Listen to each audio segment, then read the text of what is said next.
raayyaattis biyyaatiif liyyuu haayilii mootummaa naannoo Amaaraa uummata Oromoo walloorra lolbantee jedhan TPLF dasakee gugachuun kombolchaa qabachuun dubbatamaa gabaabsine raasoo hoogganaan biltsiginnaa Abiy Ahmad namni humni qaba kamuu meeshaa qabate haduulu jechuun lammiilee Itoophiyaa cufaaf yaamichi waraana yoo taates mootummaan naannoo Amaaraa ammatti ajandaa waraan caaliin jiru jechuun hojii waajjira mootummaa naannichaa guutuu dhaabu murteesse hoogganaa waraan Tigraay Jeneraal Tsaarqaan Gabratinsaay ammoo waraan muuxannoo qaba waggoota dheeraaf ijaarame erga ficcisiiseen booda waraan uummata labsuun jijjiirame dhufu tokkolleen hin jiru taphiyaayyuu xumuramee jedha yeewun ingidaa bal'inaan isan deeme eegi taphi xumurameen booda mariin piippi waliin goon hin jirtu hin jiraatullee kanaaf Abiy Ahmad harka kennachuu qaba eessattuu baqatteen baatu ittaana ajaja wobozoon jiddu galeessaa jireenya rabbummaa jedhe hoogganaa waraana hungaafiif deebii addatti Oromiyaa miidiyaa neetwork waliin godhe waraanni bilisummaa Oromoo woboon kutaal Oromiyaa gargaraa dheed baay'ee dhuunfachuu dubbataa waan isan timqaam waraanni Tigraay laf naannoo Amaaraa daseef kombolcha to'achuun taatee murteessaa jedhe hayyuun siyaasa Faransaareen foort humni waraan Tigraay kasaffis jajjabaan guluuf kuyyoo maratti kiiloo akka gabanni beekam jiraachuu baattullee dubbiin jajjabaachuu akka noollee dubbataam Abrahaam Birruu xiinxal bal'aa sirra qopheessee jira duuba irratti itti deebi'een sadaas tokko bar 2021 guyyaa wiixaata guutuun oduu qabnu kunooti abbaa dabaree oduu har'aatti san dabarsa.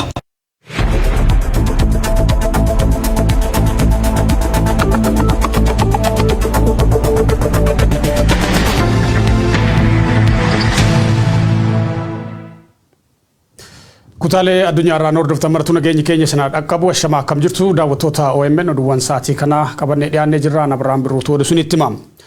Manni murtii olaanaa federaalaa ramaddii lidataa irraa eegalee galmee obbo Jawaar Mohaammed Faarratti jecha ragaalee abbaa alangaa dhaga'uuf beellama qabatee ture. Galmee himataa obbo Jawaar Mohaammed Faa namoota 24 irratti jecha ragaalee abbaa alangaa fudhatuuf irratti beellamamee turus jechi ragaalee hin fuudhamne. Abukaatoon himatamtootaa obbo Kadir Bulloo gareen abukaatotaa himatamtootaa ajaja manni murtii obbo Jawaar Mohaammed dabalatee namooti 4 dhimmi isaanii iddoo isaan hin jirretti yaa ilaalamu jechuun murteesse mormuun mana murtii waliigalaa federaalaatti oliyyannoo galfachuu isaanii BBCtti himanii turu. Mana murtii waliigalaa federaalatti dhaddachi oliyyannoo yakka lammaffaas oliyyannoon abukaatotaa ilaalamee murteen haga kennamutti adeemsi jecha ragaalee fuudhuu akka hin adeemsifamne dhorkuusaa obbo Kadir himanii jiru. Obbo Jawaar Mohaammed, obbo Baqqala Garbaa, obbo Hamzaa Adaanaa fi obbo Dajanee Xaafaa murteen manni murtii kennu qaama seera raawwachiisuun kabajamaa hin jiru. Qaamni seera raawwachiisu haga seera hin kabajnetti mana murtiin dhiyaannu jechuun dhaddacha irraa hafuu isaaniitiin dhimmi isaanii iddoo isaan hin jirretti akka ilaalamu manni murtii ajaja kennuun isaanii yaadatama. Manni murtii waliigalaa federaalas oliyyannoo abukaatotaa kana ilaaluuf akka lakkoofsa Itoophiyaa sadaasa 7 bara 2014tti beellamee jira. Gama biraatiin abbaan alangaas akkaataa ragaaleensaa jecha itti kennan ilaalchisee mana murtii waliigalaa federaalatti oliyyannoo dhiyeeffachuusaa dhageenyeerra jedhanii jiru. Abukaatoon himatamtoota obbo Kadir Bulloo haa ta'u malee abbaan alangaa oliyyannoo dhiyeeffachuusaa mirkaneeffachuuf yaaliin taasifamne ammaatti milkoofne jedha BBC'n. Mana murtii olaanaa federaalaa ramaddii lidataatti dhaddachi shororkaa fi yakkoota dhimmoota heeraa tokkoffaa galmee obbo Jawaar Mohaammed Faa namoota 24 irratti ragaaleen abbaa alangaa dhaddacha banaa fi ifatti jecha isaanii akka kennan jala murtii kennuunsaa ni yaadatama. Oduu kanaaf BBC wabeeffanne.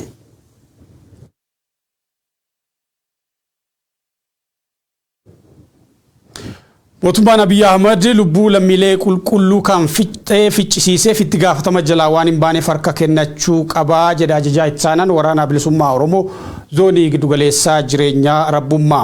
Hiree Oromoo kan murteessu waraana bilisummaa Oromooti malee qaama biraatii miti ka jedhe ajajaan waraana bilisummaa Oromoo giddugaleessa Oromiyaa aanaalee Amboo Gindabaratii fi Midaaqanyi dabalatee bakkeewwan hedduu to'achuu ji'ootaaf to'annaa isaa jala oolchuusaa himeeti jira. Guyyoo Waariyoo gabaasa kana qindeessee jira.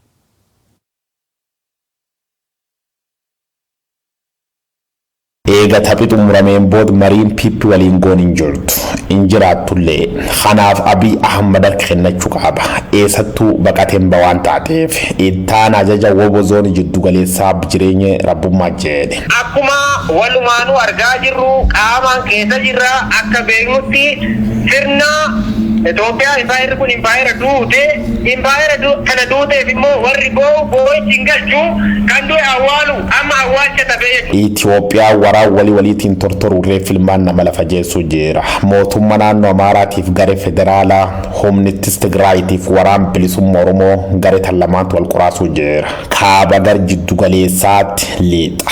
Baaf kibbirra gar Finfinneetti mali hundaratti kiiloowwan fuulleffat fakkaata. Kitaati, zimaati, amma immoo mikati irratti argamna. Humnittis Tigraay jechuun TDF dasee gugachuun kombolchaa dhuunfachuu dubbata. Waraanni bilisummaa Oromoo immoo khamisee nanaan buluu jirti jedha. Qabsoo hadhaawa gaggeessineen injifannoo boonsanii galmeessin ka jedhu muummichi ministeera Abiy Ahmad Ali. Gareen shororkeessaan Abuut Olool sobaatiin humni walitti qabe fayyadamuun hallatti afraniinuu waraan bane hojii biddii gujeeru. Kanaaf namu hojii idilee samoggaan lakkisuun duulu qab jechuun ajay dabarse. Bala birmaddummaa tabiiteen ergaa jirtumni idileetiin dhaabsisu waan dadhabneef hundi waan qabqabate gar waraana akka jedhe mootummaan naannoo Amaara tajaajilu uummata cuf dhaabu waraan qof irratti xiyyeeffachuu beeksise. Waraanni bilisummaa Oromoo immoo Itoophiyaan duute jirti jedha. Awwaalu malee falli biran jiru yaad qondaal waraan bilisummaa Oromooti. Tumsitoonni mootummaa bo'aa jiru. Boo'ichi immoo sirna nama nyaataa fi cunqursaa du'e kana galchuu hin danda'u jechuudha.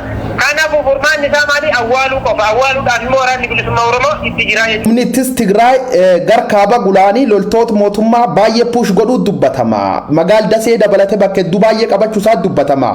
Waraani keessan waraani bilisummaa Oromoo Oromiyaa keessaa iddoo tanfa qaban. Amma osoo hin taane yoo xiqqaate baatiiwwan hedduudhaaf bakkeewwan hedduu to'annoo jala galchee jira jechuudha. Fakkeenyaaf Gindi Barat irra caalaa, Aanaa Ilfataa, Aanaa Midaaqanyii, Aanaa Amboo gara Waddeessaa, Abuunaa Gindi Barat, Dirree Cinnii, Aanaa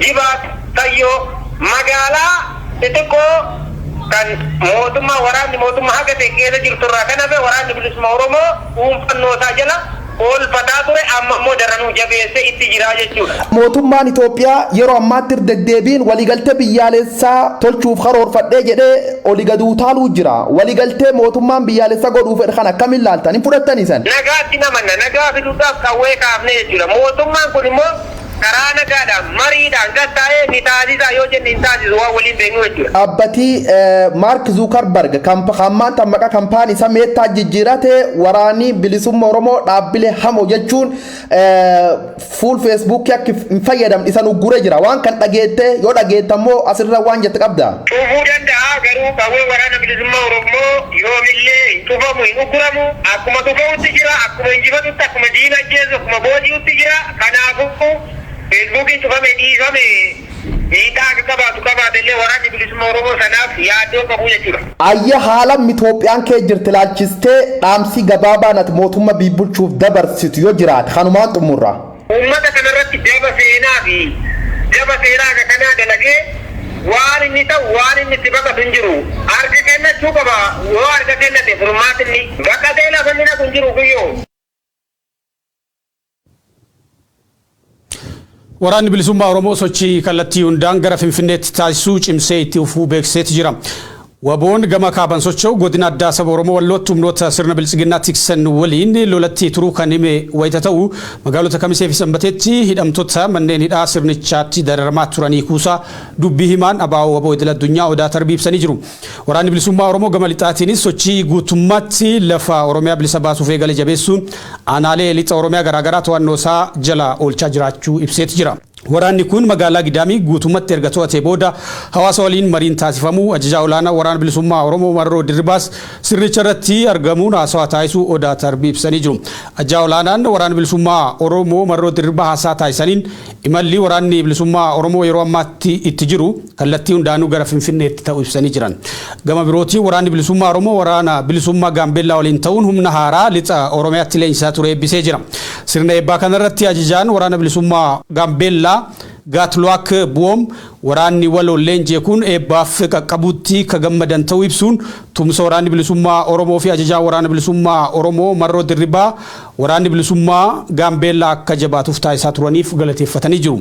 Sochiin waraana bilisummaa Oromoo lixa shaggarittis jabaatee itti fufuun kan ibsame yoo ta'u iddoowwan lolli waraana bilisummaa Oromoo waliin gaggeeffamaa jiru hedduutti tajaajilli intarneetii adda citee jira. Naqamteerraa eegalee daandiin gara lixa Oromiyaatti geessus cufamuu odeeffannoo qabnu ni mul'isa.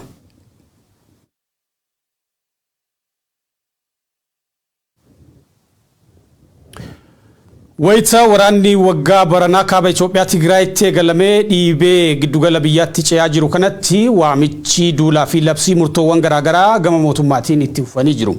Hoogganaan Bilisiginnaa Abiyyi Ahmad namni humna qabu kamuu meeshaa qabu qabatee haa duulu jechuun lammiilee Itoophiyaa maraaf waamicha waraanaa wayita taasisu mootummaan naannoo Amaaraa gama isaatiin ammatti ajandaa waraanaa caale hin qabnu jechuun hojiin waajjira mootummaa naannichaa guutumatti dhaabbatee xiyyeeffannoon hunduu gara waraanaa akka ta'u labsee jira. Televiziyoonii Tigraay waliin haala waliigalaa irratti turtii taasisan hoogganaan waraana Tigraay Jeneraal Tsaadqaan Gabratinsaay gama isaaniitiin waraana muuxannoo qabu ka waggoota dheeraaf ijaarame erga ficcisanii booda waraana uummataa labsuun jijjiirama hin fidu jechuun ibsanii jiranii yuun ingidaa gabaasa bal'aa qaba. Waraanni kaaba Itoophiyaa Sadaasaa Afur bara 2020 badhaafamaa Noobeelii nageenyaa ministeera muummee Abiyyi Ahmediin labsamee ifatti eegale. Taateewwan garaagaraa hedduun dursanii tilmaamuuf rakkatan keessummeessaa waggaa lakkoofsisuun har'atti fulleera. Waraanni maqaa duula seera kabachiisuu jedhuun torban lamatti hobbaasuuf dhaadatamee labsame kun gara jalqabaa olaantummaa waraana Bilisiginnaa fi michoota isaatiin kan xumurame fakkaatee kan ture ta'us yeroo booda haalonni bifa jijjiirrataniiru. Humnoonni Tigraay dhumatee badan jedhaman mataa ol qabatanii ciniinnatanii loluun waraana Bilisiginnaa humnoota Amaaraa fi Eertiraa akkasumas tumsaa michoota Abiyyi Ahmediin qolatanii dirree lolaa jijjiiruuf danda'aniiru. Gidduu kana ammoo magaalota Tarsiimoo lolaaf akka murteessoo ta'anii fi hiree waraana kanaa murteessuuf danda'an Dasee fi Kombolchaa to'achuun imala gara Finfinneetti taasifamuuf karaa cirataa jiraachuutu himama. Humnoota Tigraay waliin tumsa kan uummata waraanni bilisummaa Oromoos sochiin Walloo keessatti taasisu jabaatee itti fufee aanaalee fi magaalota godina addaa saba Oromoo Walloo to'ataa jiraachuun darbe ammoo Finfinnee marsee qabatee kallattii garaagaraan lola jabaattee jiraachuun sirna Bilisiginnaa hirriba dhorkateera. Taateewwan wal waraansa biyyattiin wal qabatanii mudataa jiran kunneen saffisa hin eegamneen haalota jijjiiraa jiraachuun dubbiin kan karoorfateen faallaa kan harkatti taate sirni Bilisiginnaa kufaatii jalaa of baraaruuf waraana kana gara lola uummataa dhumaatii hammaataa hordofsiisuuf danda'utti gadi buusuuf tattaafataa jira. Badhaafamaan Noobeelii nageenyaa ministeerri muummee Abiyyi Ahmed kan waggaa baranaa Tigraayitti waraana labsuun haala yeroo ammaa Itoophiyaan keessa jirtuuf ka'umsa ta'an waggaa isaatti ammoo uummanni Itoophiyaa marti qaama waraana kanaa akka ta'uuf waamicha duula waraanaa labsataniiru. Abiyyi Ahmed uummanni biyyattii hundi hojii idilee isaa lafa kaa'ee humnaa fi meeshaa qabu kamiiniyyuu duuluun humnoota Tigraayin akka irraa qolatuuf waamicha dabarsan. TPLF addoota Afuriin waraana nurratti banee jira kan jedhu waamicha Abiyyi Ahmed kun humna biyya diiguuf dhufedha. Nuti warra biyya baraaruuf hojjetu nu mo'achuu hin danda'anii jedha. Qaama nu gidduu ta'anii diinaaf hojjetan hordofuu fi saaxiluutu barbaachisaa kan jedhu waamicha waraanaa Abiyyi Ahmed labse kun isaan kanaan bakka buutota TPLF jechuu malee eenyummaa isaanii wanti ifatti eere hin jiru. Haa ta'u malee yaada kana labsa duguuggaa sanyii gama finxaaleeyyii Amaaraa fi dabballoota sirnichaa tokko tokkoon dhalattoota Tigree kutaalee biyyattii biroo keessa jiraatan irratti labsamaa jiruun wal qabsiisuun yaadicha kan qeeqan jiru. Labsi uummata jimlaan waraanaa firiirsuu kaayyeffate kun gama naannoo Amaaraatiin isitti fufeera.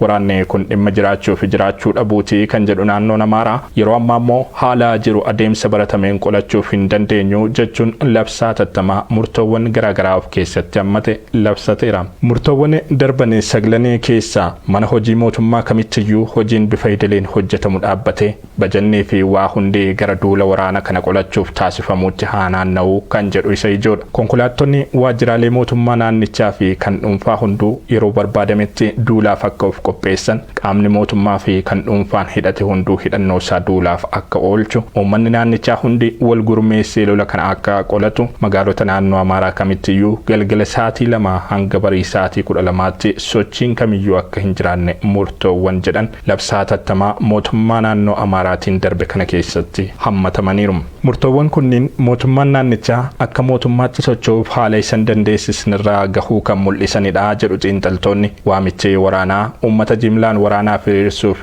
taasifamaa jirus qumaara sirni Abiy Ahmed barcuma aangoof jalatti qabuuf lubbuu lammiileen taphataa jirudha jedhan. Humnoonni mootummaa Tigraayis dhimmicha irratti yaada gama isaanii ibsataniiru. TV Tigraay waliin haala waliigalaa irratti turtii kan taasisan ajajaan waliigalaa waraanaa Tigraay Jeneraal Tsaarqaan Gabratinsaa'ee waraana muuxannoo qabu kan waggoota dheeraaf ijaarame erga ficcisiisaniin booda waraana uummataa labsuun jijjiirama fidu hin qabu jedhan. አሁን በደረሱበት ደረጃ ደርሰው ረጅም ጊዜ የተገነባ ሰራዊት ካስጨረሱ በኋላ ህዝብ አድርገን ጦርነቱን እንመልሳለን የሚባለው ነገር ቁም ነገር ያለው መስሎ አይሰማኝም።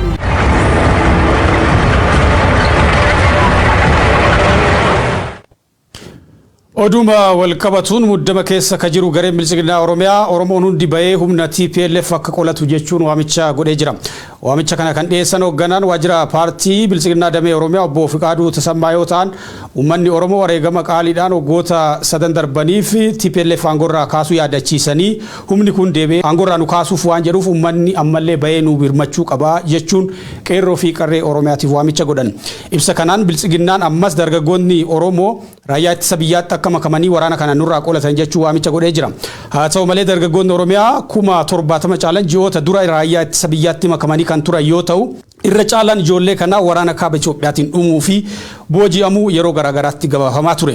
Lubbuu ijoollee hiyyeessaaf dantaa kan hin qabne sirnichi ammas marsaa biraatiif waamicha gochaa jira. Kanaaf wal qabatee ka darbeerraa barachuun dargaggeessii fi dardarri Oromiyaa waraana kaayyoo hin qabne kanatti akka hin dhumne beektotii Oromiyaa gorsaa jiru. Kaleessa waraanni Itoophiyaa gurmaa'ee fi humna qabu kan hin injifatin har'a eega diigamee booda waraana kana injifachuu hin danda'u. Kanaaf sichi humni kamuu bu'aa waraana kanaa jijjiiruu waan hin dandeenyeef namuu qe'ee ofii akka tikfatu waamicha godhu hayyoonnii fi qeerroowwan Oromiyaa. Caasaan Oromiyaa gara gadii poolisiin Oromiyaa caasaan nageenyaa Oromiyaa dubbiin kun irra gadee dirqamaan isinitti fe'amaa akka jiru hubachuun gara uummata keessanii akka gortan rakkoo guyyoota xinnootiif jettanii maqaa keessan hin xureessinaa maatii keessanii sin gaaga'inaa jechuun waamicha obbolummaa dhiyeessu qeerroowwan Oromiyaa. Dubbii dhumteef firee saba keessanii sin danqinaa sochii qeerroowwan Oromiyaa dura sin dhaabbatina jedhu qeerroowwanii fi hayyootii Oromiyaa dhimma kanarratti ergaa dabarsan.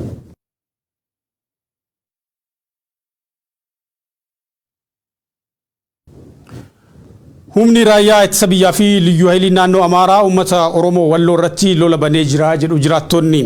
Akka odeessa Walloorraa nu gaheetti guyyaa kaleessa aanaa Jillee Dhummuugaa bakka qoodamaa jedhamutti humnoonni Amaaraa fi raayyaan ittisa biyyaa dahannoo yookiin mishigii waraanaa qotachaa turan. Sana hordofee uummanni naannichaa qe'ee keenya dirree waraanaa gochuuf mishigii asittiin qottan jechuun fincilee ari'e.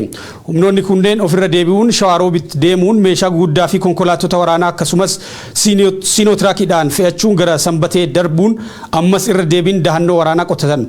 Uummanni Walloo yeroo lammaffaa dhaaf jara kana ofirraa gaggeessee jira. Sodaarraa kan ka'e mootummaan yeroo ammaa iddoowwan godina addaa saba Oromoo Walloorraa neetworkiis kutee jira. Maatiin baay'een qe'eerraa buqqa'uun muka jala jiru. Kanaaf uummanni qorii meedaa caffaa fursii jiru akka quba nu qabaatu jedhu hawaasi naannoo kanaa. Lolli Oromoo Walloo irratti baname kun borkannaa qalloo fi qorroottis lolamaa akka ture OMN odeeffatee jira. Jillee Dhummuugaattis lolli Oromoo godina addaa saba Oromoo Walloo irratti banamee jira. Hawaasi naannichaa naannawa isaa dammaqinaan akka hordofu dhaamsi darbeeti jira.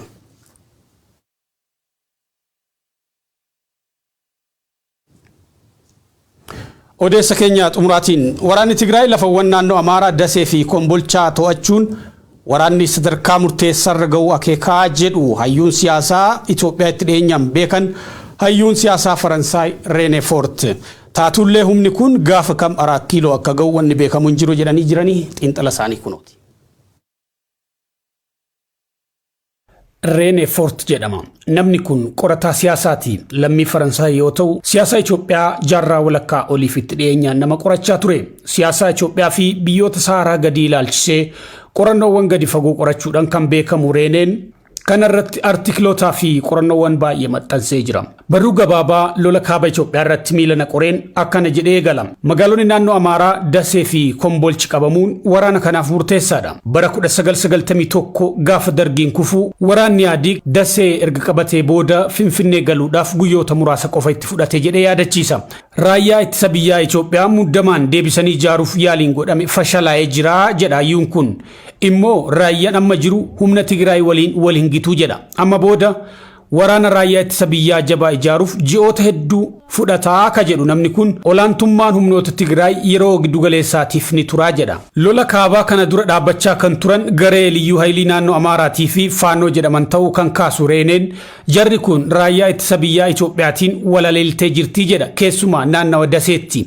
Kanaaf lolli kun bifa geeddaratee lola humnoota Tigraay fi humnoota Amaaraa ta'ee jira jedha. Waraanni Itoophiyaa garee Faannoo fi liyyuu haayilii Amaaraatiin salphachuu hordofee wal waraansa yookiin siivil waarii humnoota Amaaraatii fi Tigraay ta'ee jira jedha. Akeeki bulchiinsa Abiy Ahmadii fi wanni lafarratti ta'e dugdaa garaa ta'ee jira ka jedhu hayyuun Faransaay Reeneen haguma waraanni turu dandeettiin raayyaa ittisa biyyaa Itoophiyaa dadhabaa dhufee jedha. Kun immoo mootummaa giddugaleessaa caccabsaa dhufee jedhe. Mootummoonni naannolee immoo jajjabaachaa dhufanii jiru. Kun hundi akeeka Abiy Ahmad mootummaa giddugaleessaa cimsuu humna naannolee immoo salphisuu waliin faallaa ta'ee argamee jedha. Kaayyoon warra Maqalee ulaa bansiisuun uummata beela jalaa baraaruudhaa ka jedhu xiinxalli nama kanaa haga ulaan gargaarsa namoomaa kun hin banamnetti humnoonni Tigraay haga Finfinnee deemuun isaanii waan ifa ta'ee jirudha jedha. Wal'aansoo gara kibbaatti gochaa jiran kanaan humnoota Amaaraarraa dura dhaabbannaan mudachuu mala. Haa ta'u malee akkuma bara 1991 kufaatii darguu agarre bittinnaa'uu fi caccabuun waraana Abiy Ahmad taphni xumuramuu agarsiisaa jedha René Fort. Dambalii namaa hamma feeti yoo bobbaafte raayyaan ittisa biyyaa caccabnaan dumbulloo cabduu bu'aan buuftuu hin jiru jedha. Raayyaa ittisa biyyaa fi mootummaa diigame kana deebisee ijaaruu kan danda'u humna Maqalee ta'uu malaa ka jedhu xiinxalli nama kanaa ba'aa Itoophiyaa diigamte deebisanii ijaaruu baachuu irratti garuu humnoonni Tigraay walii galuu dhiisuu danda'u jedha. Tumsi waraana bilisummaa Oromoo fi humnoota Tigraay akka eegame saffisaan hojii lafarratti hin hojjenne jedha Reeneen. Karaa biraatiin waamichi marii hawaasa idil addunyaa mootummaa Abiy Ahmadii fi humnoota Tigraayiif godhe hiika dhabee jira jedha. Waraannis kan dhaabbatu yoo humnoonni qawwee qaban dhukaasa dhaaban qofaa ka jedhu beekaan Faransaay. Jarri kun immoo humnoota Tigraay, humnoota Amaaraa fi waraana bilisummaa Oromooti jedha. Malee waraanni Abiy Ahmad dhukaasa dhaabuudhaan waraanni dhaabbatu hin jiru jedhee jira. Humnoonni Eritreyaa waraana tibbanaa keessatti qooda akka hin fudhatin kan kaasu namichi kun inumaa humnoonni Abiy Ahmad kan lixa Tigraay jiran sodaa humnoota Tigraay irraa qabaniin gara Eritreyaatti ofirra dacha'aa jiru jedha. Kun immoo humna jabaa ijaaruun humnoota Tigraay loluuf yaadameeti jedha. Lolli gara lixa Tigraayin banamu ulaa gara Suudaan bansiisuuf humnoota Tigraay ni fayyadaa jedha. Waamaraafuu jedha René Fort bulchaan Eritreyaa Isaayyaas Afwerqii abjuu Itoophiyaa burkuteessuu qabutti milkaa'ee jira jedha. 4 kiloon yoom akka qabamtu garuu raaguun ni ulfaataa jedhee jira namni kun yaada isaa yoo golabu.